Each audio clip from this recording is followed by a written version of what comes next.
In January 2000, as the CIA was tracking two future hijackers as they journeyed to Los Angeles, George W. Bush was 7 months into his presidential campaign. What we're going to do is we're going to do something no other presidential candidate has been able to do. The near impossible. Remember what it was? The near impossible turn like that. One of the most exhilarating moments of my political career, and yours too. His campaign was working to take down his opponent at the time, Arizona Senator John McCain, by spreading rumors he'd fathered a black bastard child with a prostitute. You should be ashamed. Yeah, you should be ashamed. The following December, two other hijackers, Mohammed Atta, the ringleader of the plot, and Marwan al-Shehi, were finishing their pilot training in Venice, Florida, on the West Coast.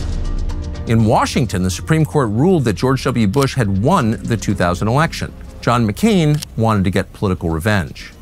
When he got his chance 10 months later, it would have historic consequences.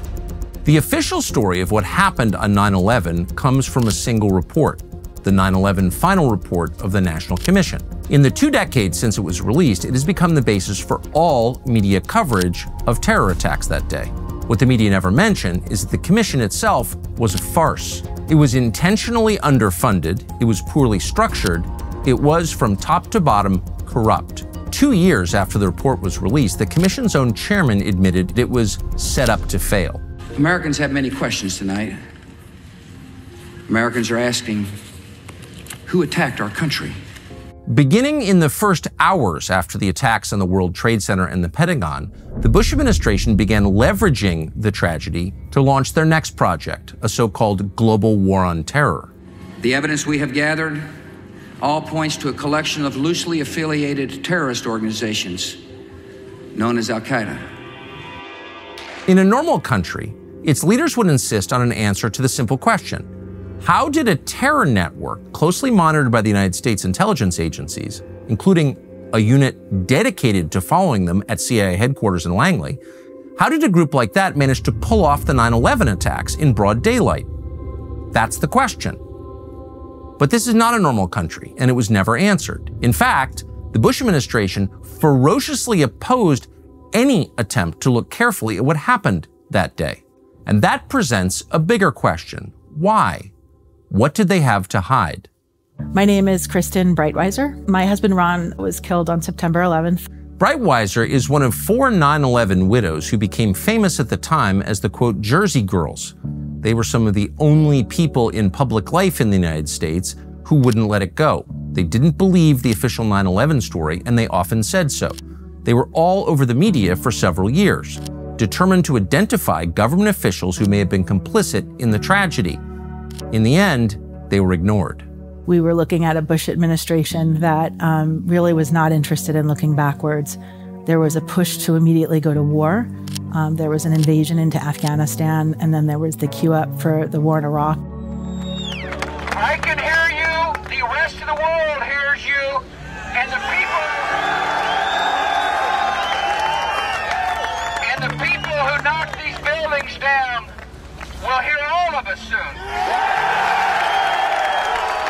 Rather than get to the bottom of what actually happened, the Bush administration immediately exploited the crisis to push for what it really wanted, which was an invasion of Iraq. In his book, Against All Enemies, George W. Bush's counterterrorism czar Richard Clarke said that when he went back to the White House immediately after 9/11, he, quote, expected to go back to a round of meetings examining what the next attacks would be, what our vulnerabilities were.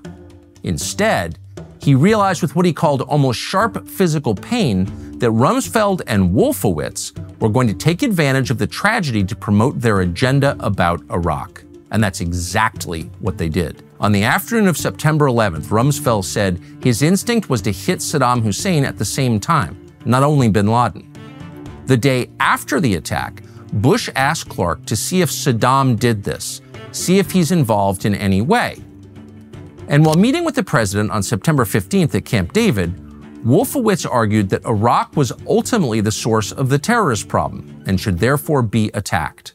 We learned quite quickly that we were not going to get the answers that we really wanted with regard to the murder, the homicide of our 3,000 loved ones. My husband, Ron, was 39 when he was killed. He was a really good man. He was smart and a good dad.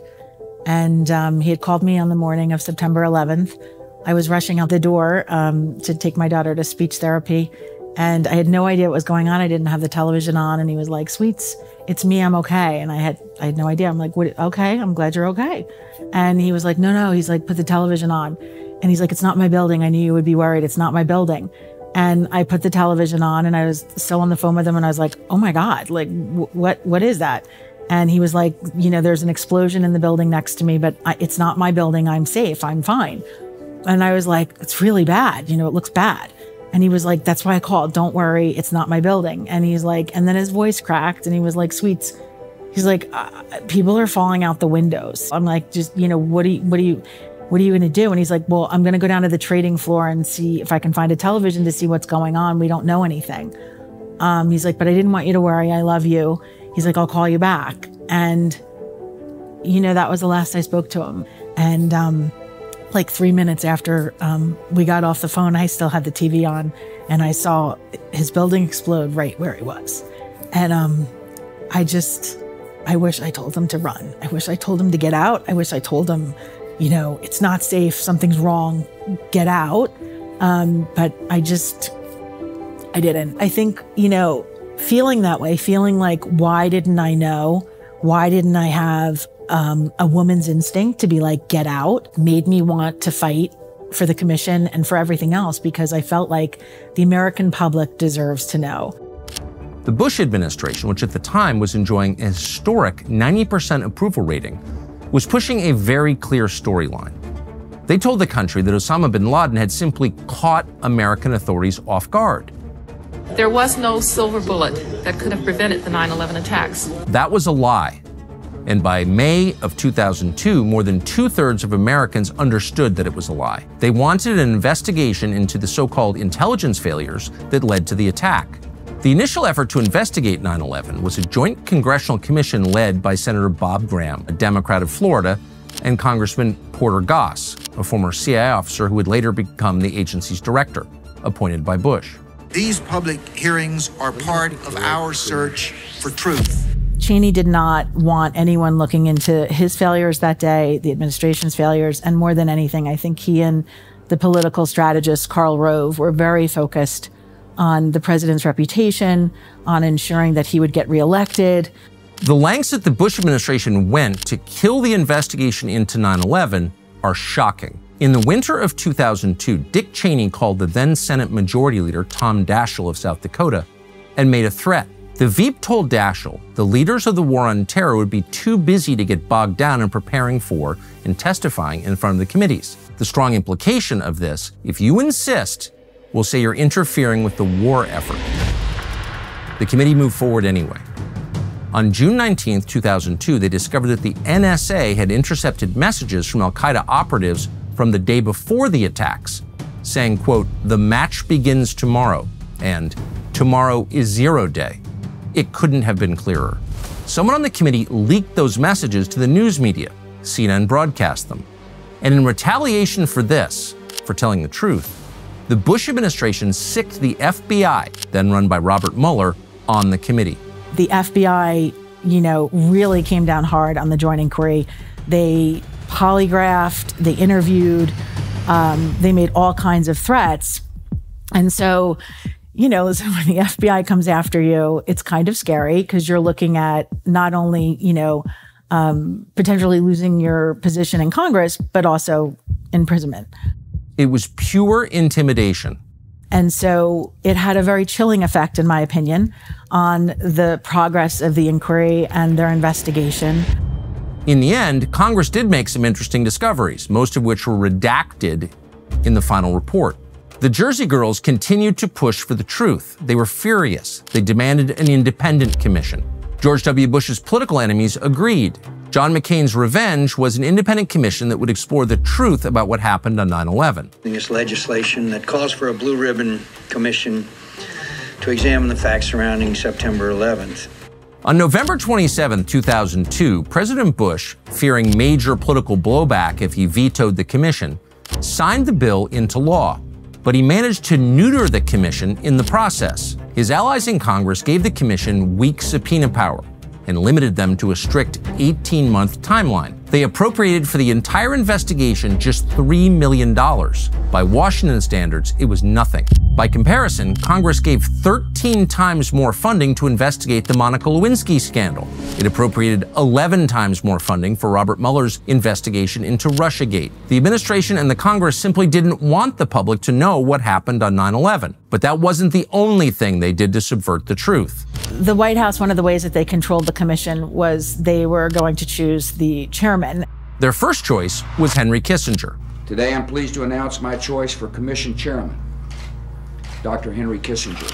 At the time, I was like 30 years old, so I had known Kissinger, but I didn't really, as a stay-at-home suburban housewife, it's not like I, had dived into all of Henry Kissinger's horrible acts and his status as a war criminal. Dr. Kissinger is one of our nation's most accomplished and respected public servants. Kissinger had served as National Security Advisor and then Secretary of State under Richard Nixon. He pushed a massive expansion of the Vietnam War, including secret bombings in Cambodia and Laos. There are questions about his role in Vietnam, his role in the coup in Chile. When we first met him, he gave us this long talk about how honored it was, and it was like the not the opportunity, but like a responsibility of a lifetime. It is a great honor to be appointed by the president to be chairman of the nonpartisan independent commission. In 2002, he was running a lucrative consulting business called Kissinger Associates. I really spent a bit of time researching him, predominantly his clients. And we had grave concerns that he was chosen by the vice president and Karl Rove because he was really good at what he does. And so we were also concerned about his clients and that he had a huge conflict of interest. And so we were invited to meet with him at his offices on Park Avenue. We were put into his office. It was kind of close quarters. It was really, really hot. He had the heat turned up to like 100 degrees. It was the winter, so we had like turtlenecks on and sweaters and stuff. So we're like sitting there like sweating, and he's just sitting there calmly. Cranking up the thermostat is a well-known manipulation strategy. If you make a room uncomfortably hot, the discomfort puts pressure on the other negotiating party to make concessions more quickly.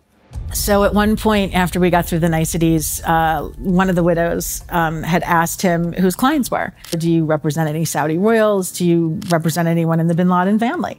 And, at the time, it wasn't that much of an outrageous question because there were members of the bin Laden family who had relationships with, the Bush family and others. And so it wasn't like it was an outrageous question. And he immediately got flustered and, went to pick up a cup of tea or coffee and spilled it on the table. He feigned that it was his fake eye, which didn't know that he had a fake eye. And we immediately went to like clean it up like moms, like, oh, it's okay. And then he just never answered the question. And then the very next day he resigned. Former Secretary of State Henry Kissinger stepped down from the position Friday. So did you know that before the current generation, chips and fries were cooked in natural fats like beef tallow? That's how things used to be done, and that's why people looked a little slimmer at the time and ate better than they do now. Well, Masa Chips is bringing that all back. They've created a tortilla chip that's not only delicious, it's made with just 3 simple ingredients.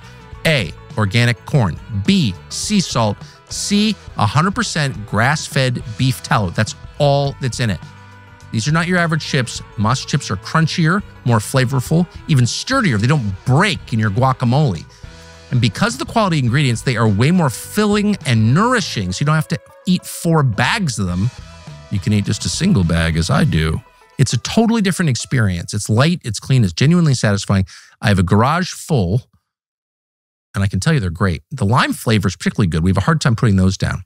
So if you want to give it a try, go to Masa Chips, M-A-S-A, chips.com/Tucker. Use the code Tucker for 25% off your first order. That's masachips.com/Tucker. Use the code Tucker for 25% off your first order. Prefer to shop in person? In October, Masa is going to be available at your local Sprouts supermarket. So stop by and pick up a bag before we eat them all. And we eat a lot. Scrambling to find a new chairman, Bush's top political advisor, Karl Rove, called former New Jersey Governor Tom Kean and offered him the job. Why was George W. Bush's political bagman making this phone call? No one's ever explained. Tom is the nicest guy on the planet. He's very much a gentleman. He does not go for the jugular. After he accepted the job, Cain was dragged to the White House where the president's top advisors told him, "We want you to stand up. You've got to stand up. You've got to have courage. We don't want a runaway commission." In other words, do what we say. The White House's fingerprints were certainly all over the commission. Chairman Cain ultimately admitted the commission was, quote, set up to fail. And that's absolutely true. But in addition to a meaningless budget, the tight timeline, and weak subpoena power, there was another problem: the man Cain selected to run it. On January 27, 2003, the commission issued a press release announcing they'd selected an academic called Philip Zelikow to be the commission's executive director. He was sold to us as a historian. I was responsible for the research for Zelikow to make sure that he didn't have any conflicts of interest. He had a lot of conflicts of interest. The release describes Zelikow as, quote, a man of high stature who had distinguished himself as an academician, a lawyer, author, and public servant. The release did not note that Zelikow was an active Bush administration official. He served on a White House intelligence advisory panel. It also failed to note his extensive ties to Condoleezza Rice. He'd served on her transition team. He'd co-authored a book with Rice in 1995. In 2002, at Rice's behest, Zelikow authored a policy paper championing preemptive invasions. And this cemented his role as a key architect of the disastrous invasion of Iraq. Zelikow was the perfect person to keep the commission from finding the truth. I believe he was placed there to, again, play the gatekeeper, to ensure that the commission would not unearth the truth, and more than anything, to protect the Bush administration and also lay the groundwork for the war in Iraq, in addition to other things. Zelikow's first move was to pre-write the entire report before the facts were in. In March of 2003, before the investigation had even begun, Zelikow had already prepared a detailed outline complete with chapter headings, subheadings, and sub-subheadings. He kept all of this a secret from the rest of the staff. As it turned out, his outline is nearly verbatim to what the final book looks like. And so what I believe is that he just basically had the outline, knew that it was a quote-unquote safe outline. It was probably approved by the Bush administration. His second move was to consolidate his power. Zelikow gave himself total control over the hiring process. He at first tried to block the staffers from communicating with the commissioners. In a now public memo, Zelikow cut off his staff's access to the commissioners. Quote, "If you are contacted by a commissioner with questions, please contact Deputy Director Chris Kojum or me." Zelikow restricted access to documents. He divided the staff into separate teams. He siloed them from each other, and he closely supervised Team 3. That was the group that dealt with classified information from the White House and the CIA. One of Zelikow's first moves was a secret agreement with the Justice Department to block access to the files of the congressional inquiry until the White House had had a chance to review them first. Zelikow was sort of limiting access to documents when people were requesting specific things. Zelikow would block it. Notably, the final report contains a full 61 references to finding no evidence of certain claims about 9/11. The cute way of explaining why Zelikow uses that phrase is that if you don't look for the evidence, you don't find the evidence. And so you're not lying when you say we found no evidence. At one point, a staffer overheard Zelikow pressuring a CIA employee to accept Condoleezza Rice's recollection of intel briefings before the 9/11 attacks. Most damning of all, phone logs kept by Zelikow's assistant show that he was regularly taking calls from both Condoleezza Rice and Karl Rove, George W. Bush's top political advisor in the White House. We reached out to Karl Rove for an explanation of this, and he denied having been in regular contact with Zelikow. But that is untrue. Even Zelikow himself acknowledges he received multiple calls from Karl Rove, but he claims they did not discuss the commission. He doesn't say what they did discuss. None of it is plausible.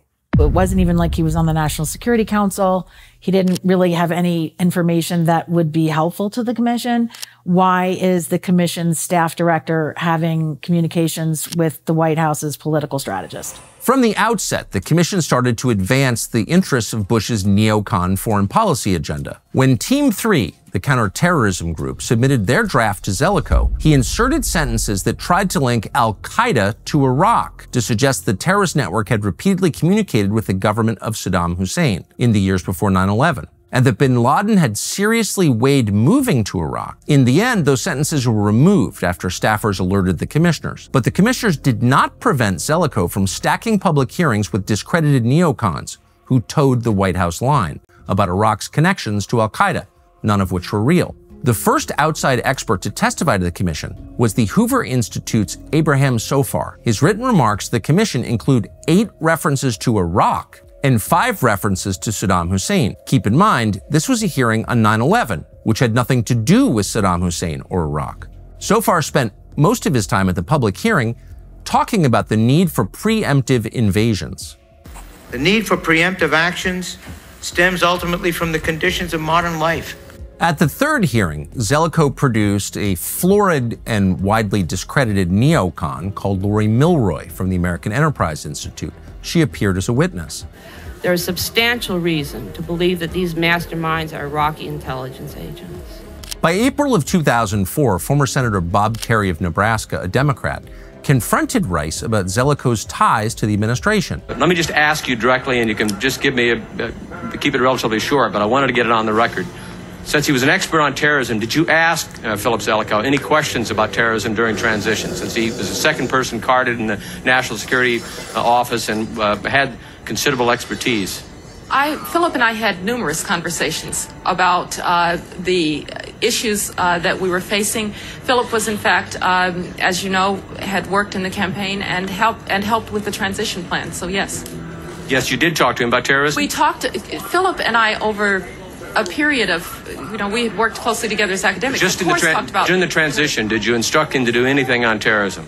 Oh, to do anything on yes. terrorism? To help us think about the structure of the terrorism, the Dick Clark's operations, yes.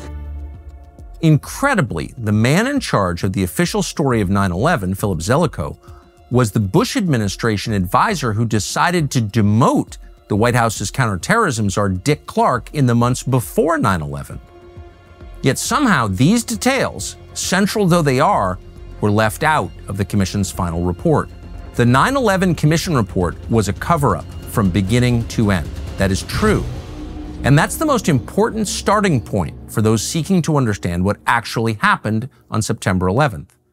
The official story is a lie. What isn't clear is why our government and subsequent governments under subsequent presidents would want to continue that lie and cover up what actually happened on 9/11. What exactly were they hiding? And more important, who were they protecting? We found out. That's in the next installment of our 9/11 series. Thank you for watching the 9/11 Files. The next episode drops next week, or you can unlock the entire 5-part series right now, ad-free, by becoming a TCN member. Members also get access to the Watch Companion, a guide to the timeline, the key figures, the primary sources that we went to bring you this documentary. You can read along as you watch.